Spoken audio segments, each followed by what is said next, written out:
রায়গঞ্জের সাংস্কৃতিক সংস্থা নবনৃত্যালয়ের বাৎসরিক সাংস্কৃতিক অনুষ্ঠানের আয়োজন করা হলো রবিবার। এদিন রায়গঞ্জের বিধান মঞ্চে একটি মনোজ্ঞ সাংস্কৃতিক অনুষ্ঠান অনুষ্ঠিত হয়। উপস্থিত ছিলেন মহকুমা শাসক কিংসুক মাইতি, জেলা তথ্য সংস্কৃতি আধিকারিক শুভম চক্রবর্তী, ডাক্তার জয়ন্ত ভট্টাচার্য, সৌরভ গুহ, চৈতালি ঘোষ সাহা, সাথী মুখার্জি সহ অন্যান্যরা। নবনৃত্যালয়ের কর্ণধার নবনীতা পাল জানিয়েছেন, এবারে তাদের এই অনুষ্ঠান দ্বিতীয় বর্ষে পদার্পণ করল। গত বছরেও এ ধরনের অনুষ্ঠানের আয়োজন করা হয়েছে।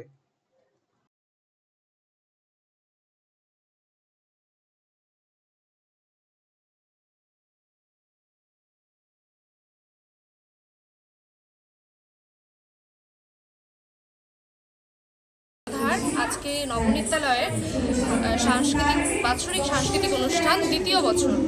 আগেরবারও আমরা করেছিলাম বিধান মঞ্চে, এবারও আমাদের বিধান মঞ্চে অনুষ্ঠিত হচ্ছে সাংস্কৃতিক বাৎসরিক অনুষ্ঠান।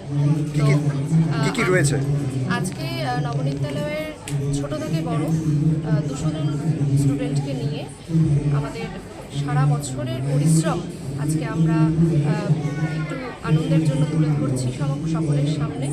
তো সেই জন্যই আমরা একসাথে এখানে মিলিত হয়েছি এবং ইতিমধ্যে আমাদের অনুষ্ঠান উদ্বোধন হয়ে গেল।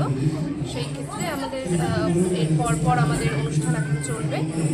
হ্যাঁ, নাচে বিভিন্ন রকম ক্লাসিক্যাল থেকে শুরু করে ক্রিয়েটিভ থেকে শুরু করে ক্লাসিক্যালের বিভিন্ন পার্ট, কাথক আমাদের যেটা আসল আমাদের নবনৃত্যালয়ে আমাদের বেসিক হলো কাথক। তো সমস্তটাই মিলিয়ে থাকবে, গান নাচ সমস্ত কিছুই রয়েছে। রায়গঞ্জবাসীদের জন্য সুখবর, যারা দীর্ঘদিন ধরে পেটের সমস্যায় ভুগছেন তাদের জন্য রায়গঞ্জ দিশারিতে আসছেন ব্যাঙ্গালোরের প্রখ্যাত গ্যাস্ট্রোএন্টারোলজিস্ট ডাক্তার ইরশাদ আলী, এইচএমডি, ডিএনবি। এখন থেকে প্রতি মাসে নির্দিষ্ট দিনে ডাক্তারবাবুকে দেখাতে আজই যোগাযোগ করুন দিশারি হেলথ কেয়ার, উকিলপাড়া, রায়গঞ্জ শাখায়। যোগাযোগ করুন 7477785509 এই নম্বরে এবং 7477785512 এই নম্বরে।